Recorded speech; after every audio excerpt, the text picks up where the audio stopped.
that was my entire November. It was super chaotic, super crazy. And I don't know how I survived it because...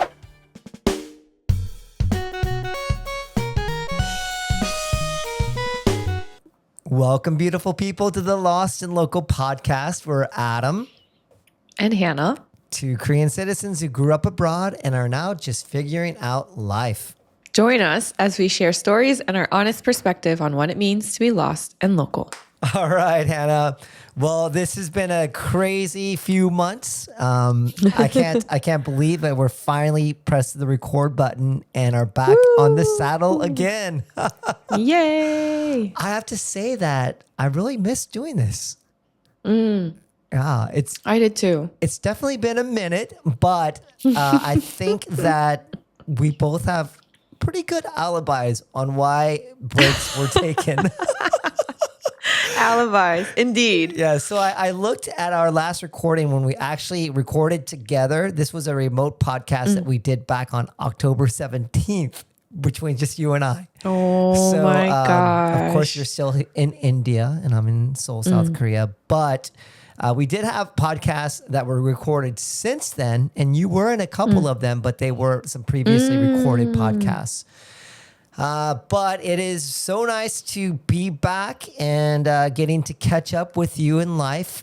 We did get to see each other during Christmas, but that was a whirlwind. It seems like it was so much busyness was going on. We planned on having you back in the studio with another guest, but I got sick.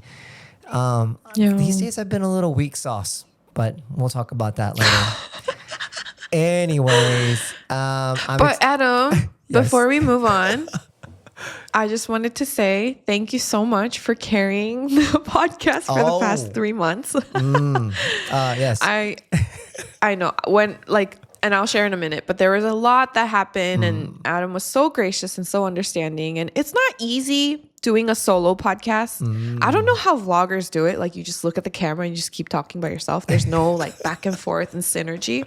So I really, really applaud you. And thank you so much to our listeners who have kept inquiring. So when I visited Korea and I went to church, and Adam's done a great job promoting our podcast because I'm just minding my own business. And then these people come up to me and they're like, "Are you Hannah from Lost and Local?" And I was like, "Oh my gosh, yes. Hi." And they would remember all these things that happened in previous episodes. So they were all like, "Where's the next episode? So when are you filming? We haven't heard from you in a while."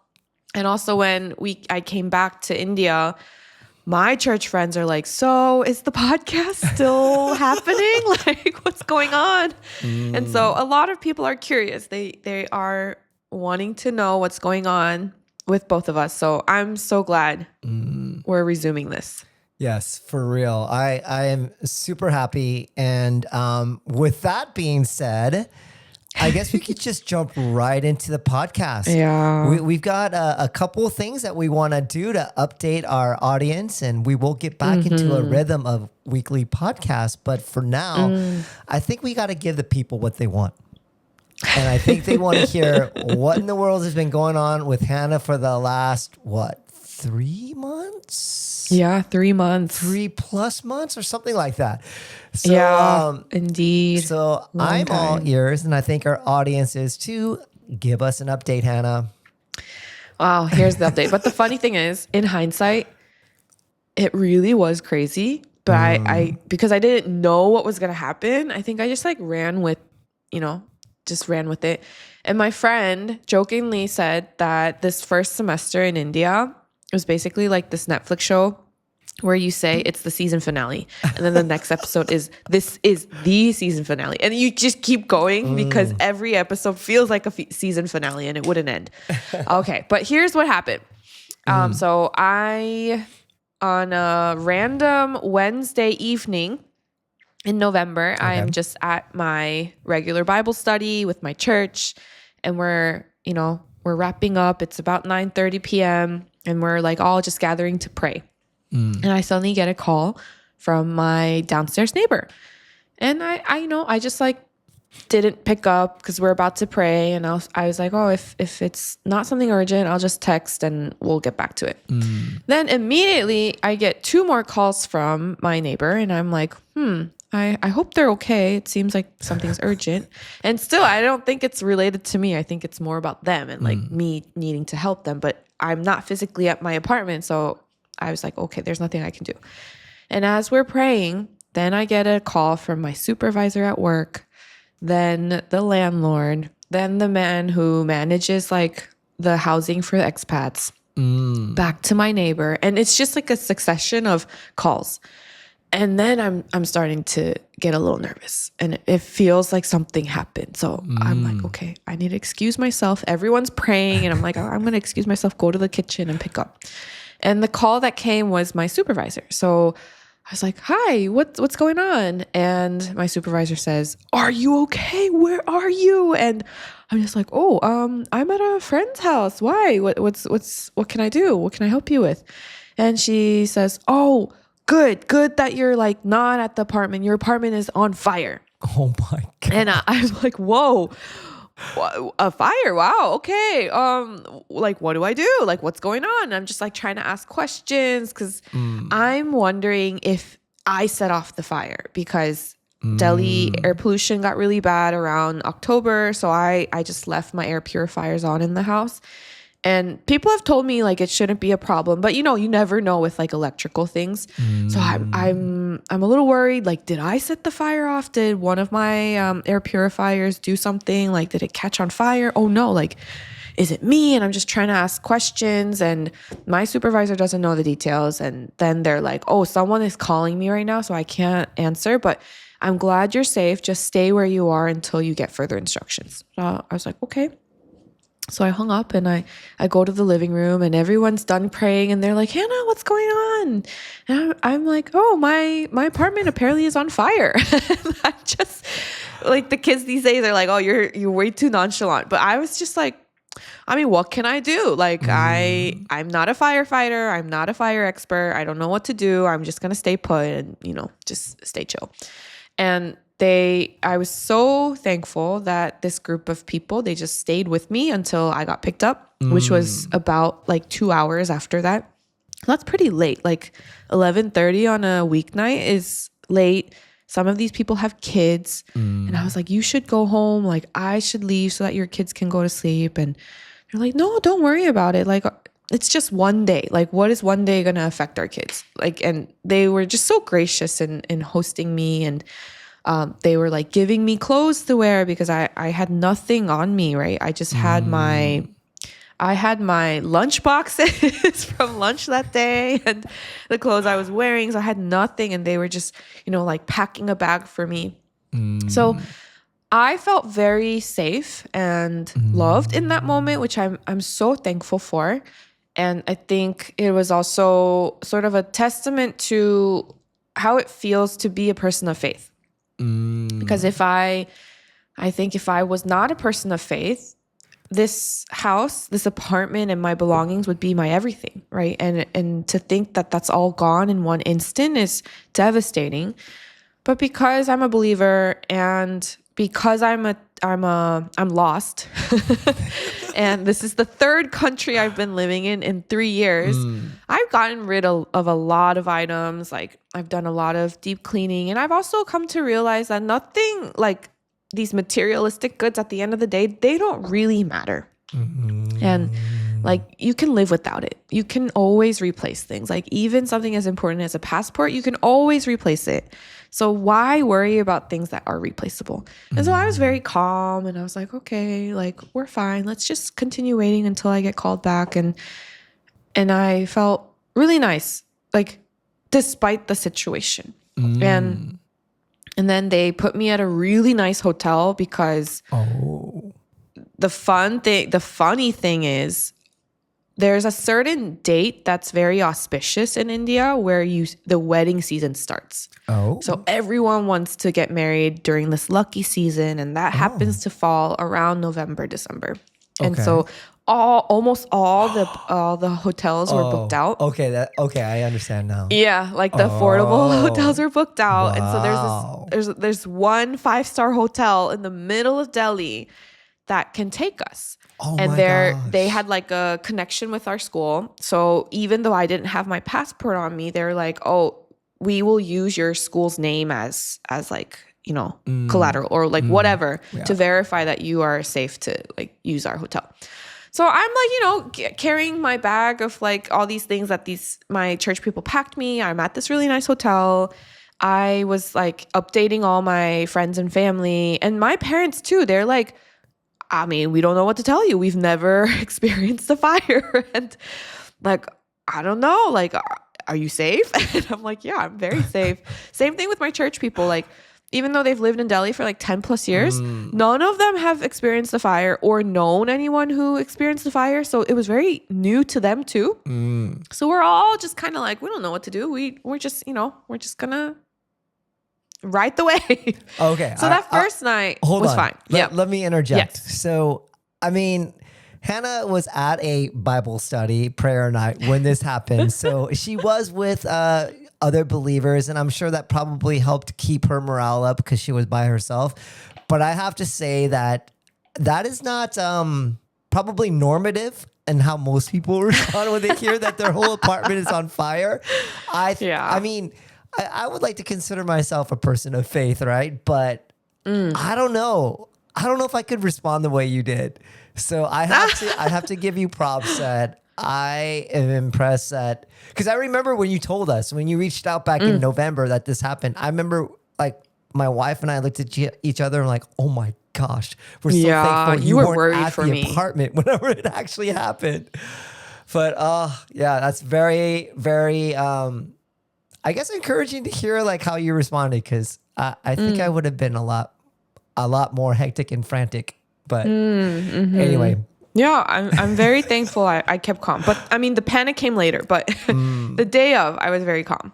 And then it was starting from there. The first night was the calmest. And then it just started getting very, very chaotic. So what happened is they later told me about the fire. So the way that most apartments in Delhi work is the ground floor is like a parking lot. Then there's residential, starting from the first floor. Though, culture shock, in India, the first floor is considered the ground floor. I think of it as the first floor, but on the elevator it says G, and then there's a separate first floor, second floor, third, just like that. But anyway, so in the like real actual ground floor, there's the parking lot, and the tenants in one of the floors, they have certain employees who live in the parking lot, which to me is suspicious, but here is a common practice, unfortunately. Wait, it's so cold outside. They don't live in a parking lot? They live in the garage. Are there walls basically for them? There's 3 walls and then 1 gate. So it's exposed to the elements. Yes, it's out in the open. Gosh. I know. What about air? Yeah. Air quality. I know. Okay, Yeah, well, it's sad. that's crazy. Okay. But that's the reality. A lot of people who are employed by certain people do live there because they need to be there like 24/7. They need to be in the building, the premises. Okay. Wow. So there was a worker who obviously got cold at night. So they turned on a space heater, and that heater unfortunately was not tended to. And so it made the bed linens catch on fire. So that's where the fire originated. So it wasn't like an electrical spark or anything. And that fire then spread through this empty column that runs through the entire building. And it's supposed to be where you air out your kitchen. So it's just like an open space in the middle of all the apartments, all the floors. But because it's like a column of air, the fire just went straight up all the way to my apartment because I live on the top floor. Yeah, so that's how the fire spread. And thankfully, no one got hurt. Like, not even one person got hurt. And what's like, I could see God's hand in everything because my landlord, he is not always here. Like he travels for work a lot, but he just happened to be there that day. And there was no other there, like he's usually not there. So it's his mom and his child who's usually at the house during that time. And so if he wasn't there, the damage could have been bigger because this is a small child and like an elderly woman. And what could they do, right? I don't even know if they could have gone down the stairs on their own. But because he was there, he took matters into his own hand, and he grew up in that neighborhood. So he knows where the closest fire station is. It's called a fire brigade here. So he immediately called the fire fighters. They came. And then he went downstairs and he turned off all the electricity. Oh. So he had the foresight to do that. And because of that, I don't think it spread into a bigger fire. But the building was severely damaged and they didn't know like if it was safe or not. So they were getting a lot of experts to come in and make sure that the building was safe. And so I couldn't go back to my apartment for a couple days. And on top of that, I had to go on a school trip for just normal school trip. And it was supposed to be a week, the following week. And I had signed up to be a chaperone like a month in advance. So the school was like, you don't have to go. We'll try to find someone. But I was also kind of like, I'm displaced. Like I can't stay in my house. I can't do anything until they do security checks, which is going to take a couple more days. And even if they finish the security checks, I can't live in this house because it's damaged. So why not just go on this trip and be away from the fire, not think about it, enjoy the fresh air in the mountains, get to know my students, just like get my mind off of it. So I was like, okay, I'm still going on this trip. But in order to do that, I had to like pack different types of clothes, because the mountains were really, really cold compared to Delhi. So once they did like a preliminary security check and they said you could be back in the building, I came back and I just packed whatever I could get my hands on that looked warm, and I just left and then just did laundry all weekend.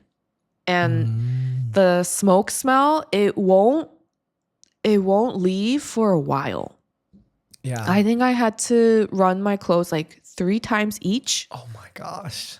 Yeah. And then we don't have like dryers. So air drying in the cold is also, it takes time, right? Like none of the houses in Delhi are insulated or have central heating.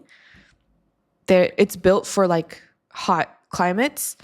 So the inside of the houses are colder than outside. And so things don't dry. It's like perpetually wet. So that was really hard. We had to like have a fan on, and I'm like in my parka because the fan is on.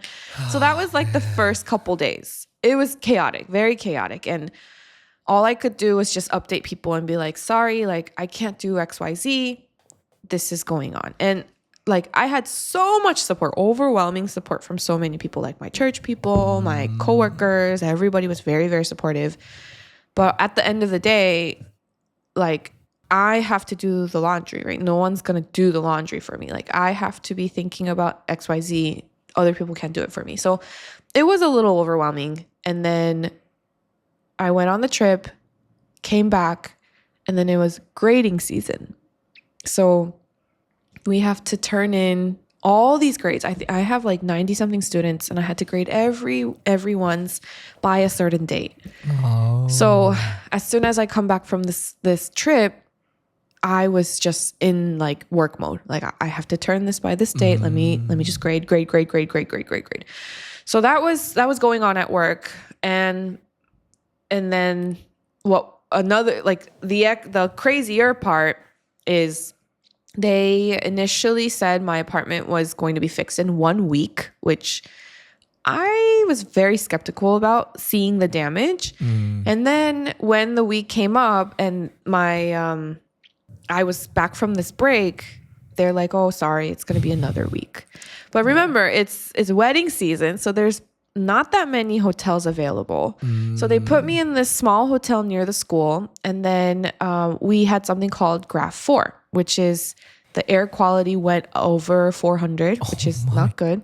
gosh. It went over that's 400. Insanity. Yeah. So then they were like, certain cars can't be on the road. Like they had these restrictions. So the carpooling situation got really chaotic. And then on top of that, these hotels could only be booked like 2 or 3 days at a time. So I'm in this hotel, then I have to repack, put my stuff at school for the whole day, then get picked up and like then move to a different hotel. So this was happening. So in the course of that month in November, I believe I moved 8 times. Oh my goodness. Yeah, in like 4 day increments. Oh and then the funnier thing is, then finally there was like a hotel that it was close to school, and so the ride situation wasn't too chaotic. But then they're like, you have to leave because Putin is in town. He's here for a conference or some like meeting, and his what do you call it? His entourage, I don't know, his group of people, they booked out this whole hotel, this entire building, so you can't stay here. So then I have to pack up again, move to a different hotel, and that hotel I could only stay 1 day because all the reporters reporting about Putin's meeting here booked out that hotel too. So then I have to move to my friend's house for like just 1 day. Wow. So yeah, 8 times. I moved 8 times. So many times, and then every time I wanted to do laundry, I would have to go live at my friend's house again. So there was a lot of moving, a lot of chaos, a lot of disruption, and then because it's a hotel, I can't cook my own food. I'm always ordering in or eating. I just started getting really just sick of the suitcase life. I don't know how people do it. People who have to travel for work constantly, I don't know how you do it. Like, wow. I was so displaced. I was so tired. And at one point I was like, should I just stay at my friend's house the whole time because she has an extra room? But then I felt bad because she still would have to host me and, you know, like take care of me and all that. So I was like, never mind. Let's just go back to the hotel. So that was my entire November. It was super chaotic, super crazy. And I don't know how I survived it because back in the apartment, it was constantly like unpack, pack, unpack, pack, unpack, pack. And then at work, it was like grade. So I was working like 9-10 hour days. I'd go early, you know, do a little bit of work, teach all day. And then after school, I would grade for another like 2 hours. And you know, like English it takes time. Like I'm grading essays. I'm not grading like multiple choice or short answer. It's like, it takes time. So yeah, I don't know how I survived. It was crazy. And then even coming back to the apartment, this could also just be a me thing, but I just didn't feel like I could trust anyone with the level of cleanliness that I wanted. So with my housekeeper, I would tell her like, please do these things. And I would come home and I just felt like they were still covered in dust and soot. And I would see certain things. And I also started getting very paranoid. So, you know, like a lot of the lamps that have like these white casings, they're all like this dingy color now. Even like though you wipe it multiple times, it's just the color is gone. Wow. Yeah, but at first I didn't know that, so I thought it was all dust. So I was like constantly repolishing, and like when you do wipe it, like dust particles do come out. So then I'm like, oh my gosh, it's dirty. But what's really happening is it's changed color because it was white and now it's like, you know, these weird colors. And then because the fire was in the kitchen, which is on like one side of the apartment, I didn't think it would affect the entire house. But smoke and soot, it travels really, really far. And like my study, which is in the opposite direction of this house, and like my desk was turned away. My my drawers were all closed, but even in the drawers there was dust and soot. Wow.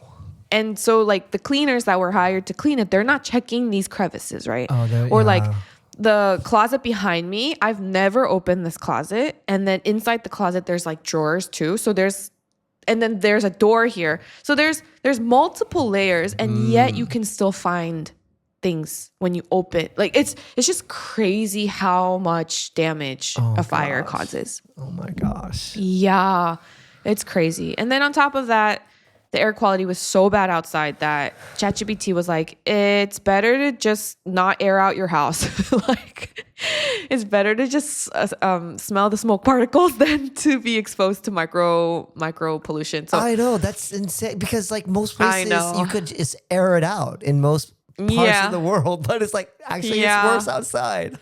It was worse. I think at one point the AQI hit like 800.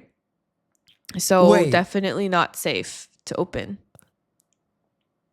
At 800, is it even, can you even see very far at 800 AQI? Yeah, it's hard. It gets really hazy. Oh my gosh. Yeah. And it gets hazy, and because of the huge temperature contrast in the morning and then the afternoon, there's a lot of fog.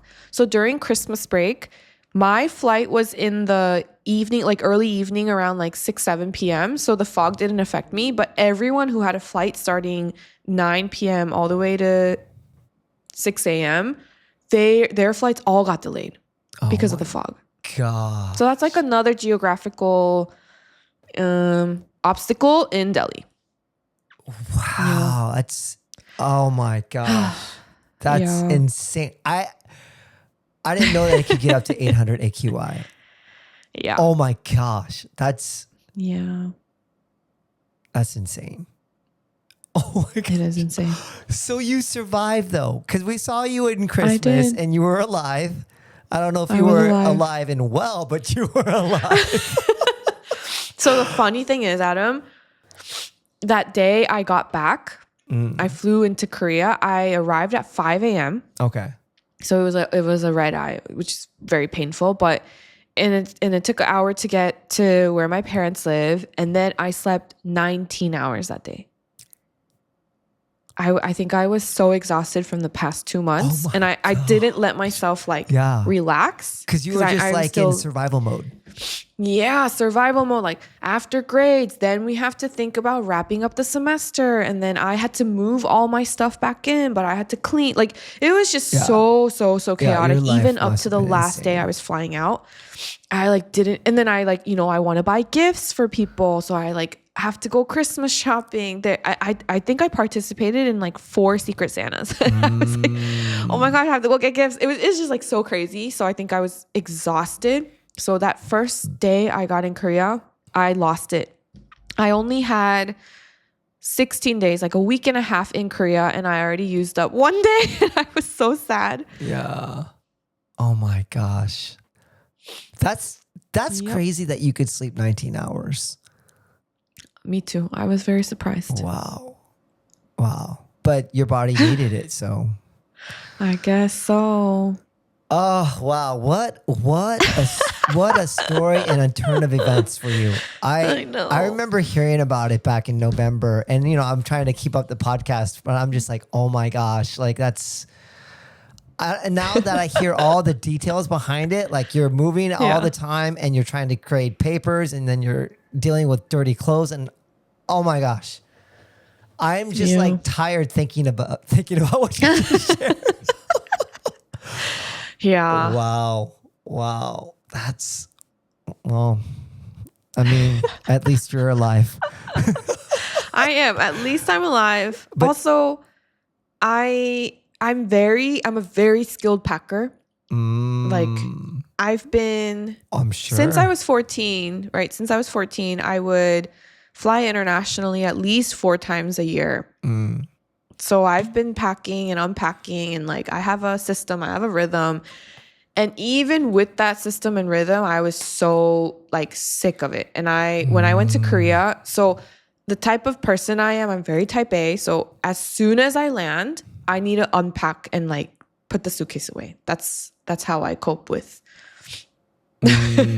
traveling. I just want everything settled. But when I went to Korea this winter, I just lived out of the suitcase because I was so done with unpacking and packing. And I was like, I just can't. I can't look at the suitcase. I'm just going to put it under the bed, take it out when I need something, or I'm going to borrow my mom's clothes. Like, I don't want to think about this. I don't want to deal with it. Okay. So yeah, I've been pretty, I'm done. And then there's a holiday coming up and people have been asking me like, where are you going? It's like a 5-day holiday. And I'm like, in my house, like I'm staying put. Oh, wow. I am not packing for a good couple months. Like I'm done. Okay. That's funny because I do the same thing when I travel. When I get back, when I get back home, I will, before I do anything, I will unpack and put everything away, put the suitcase away. Like for some reason, I don't know how people can go home and just put their suitcase down and just go to sleep or do whatever. I'm like, that's so weird. Like I have to have everything back in its place. Same. That's funny. Okay. Yeah. Okay. That was me. Wow. That's a pretty crazy turn of events. And I mean, it's good to hear that when you were talking to your friends and the people at the church and stuff, that at least it wasn't something that was a common thing. Yeah. Because when you told us about it, I'm like, oh my gosh, because my wife and I were like, how common is this in India? Like we kind of got scared, to be honest with you. Yeah. Because we were thinking about like, let's go visit Hannah. This will be fun. And then we're like, maybe no, we don't you can wanna still come visit me. Hannah. I don't know. Please come visit me. It's a very rare occurrence, apparently. Well, this is the first time I heard that it was a rare occurrence because it's still up to this point. I was like, hey, I don't know if I want to deal with a fire. That's a little scary. Yeah. Wow. I mean, you should at least purchase your own fire alarm for your house, like smoke alarm. Oh, yeah. So once this happened, my landlord and lady were very diligent about fireproofing the building, and there's like a fire extinguisher in every floor now, and I do think they put on alarms. Yeah, so that's good. I'm thankful. I was a little skeptical as to why it wasn't there before, but no one got hurt. Thank goodness, no one was hurt, because if someone was hurt, it would have been really, really hard. I mean, to be fair, I live in a old school 1970s villa in Korea, and then we're only like 5% of villas that are from the old days exist in Seoul. And our landlord didn't have a smoke detector or carbon monoxide, so we bought our own. But when we were in a different area of Korea, when we first came here, they had a smoke alarm built into the house. So, but when we came here, there wasn't anything. I was like, what? There isn't a smoke detector, carbon monoxide detector? So we just bought our own. So, I mean, and Korea, I mean, granted this, you've been to my place. It's an old place, but yeah. So India's not the only place that doesn't have smoke detectors in all their homes. Yeah, so here I am. And then I'm supposed to like write a newsletter for my friends back in Boston just to keep them updated about like what life is like. But I have not updated in months. Oh yeah, your Substack. And I'm like, and I'm just like, where do I even start? Like it's just so crazy. Like, whoa, what's going on? But here I am. Hopefully January. some of them know about your podcast. They can at least get this update. That's true. But even this update is very late coming, right? Because it happened in November, but we're filming here in January. So but I think I just needed some time to figure out life. Okay. And thank you, Adam, for being so understanding and gracious. Yeah, of course. And granted, I dropped the ball over the last month too. I was so proud of our weekly podcast. And maybe I got too prideful because once I got sick and I couldn't do it, and then I was just like, you know what? The next couple weeks after Christmas, I knew I was going to be crazy busy, and I'm like, I'm just going to have to let it go. and I Yeah. just will have to give myself some grace. I'm proud of you for letting go of that streak. It's hard. Yeah. So, but it's nice to be back. It's good to Yeah. to banter with you, Hannah. It's been a long time. Yeah. Is there anything else that you wanted to throw in? Anything else that you can think of? Before we move on Not to yet. my story? Maybe someone more famous than Putin's gonna come in and The fact that you were staying at a hotel where Putin would have gone to, that must have been a pretty nice hotel. know. Seriously. It's really okay. It wasn't a nice hotel per se, but it was in a very nice area. Oh, okay. Like because it's like a diplomatic. Like there's so many embassies in that one concentrated area. It's like convenient in that way. Okay. But yeah, I think it's like moments like that when I realize, oh, I live in a really important city. Like, because like, the day to day, you don't really think about that. You're just like focused on your daily things. But it's like moments like that when you're like, oh, this is the capital. Like, oh, this is where really important meetings are happening, where really important people live. And yeah, it was like a reality check. Okay. Well, it's good to hear a little bit more details, because even though I knew about what was happening, I didn't get the details until now. So yeah, Or you got the more details in like little snippets. Yeah. You didn't hear all of it together, which it sounds even more chaotic than seriously. when I would give you weekly updates. And I'm sure even though you shared with us just right now, I'm sure it was even crazier. But yeah, well, at least you're alive and well, so that's good. Yeah. But I heard there was a lot of chaos on your end too. Yeah. So we're going to end this first segment. So we'll probably end it right now. So just wanted to thank you all for checking back into the podcast. We really appreciate your grace when it comes to not posting, but we look forward to getting back into the rhythm. But we'll probably go right into my podcast. So the following week we'll have my little update, and then we'll go from there. So anyway, thank you all so much. Continue to press the like button, hit subscribe, let your friends and family know about us, and until then, we will see you next week. God bless. Peace. Bye.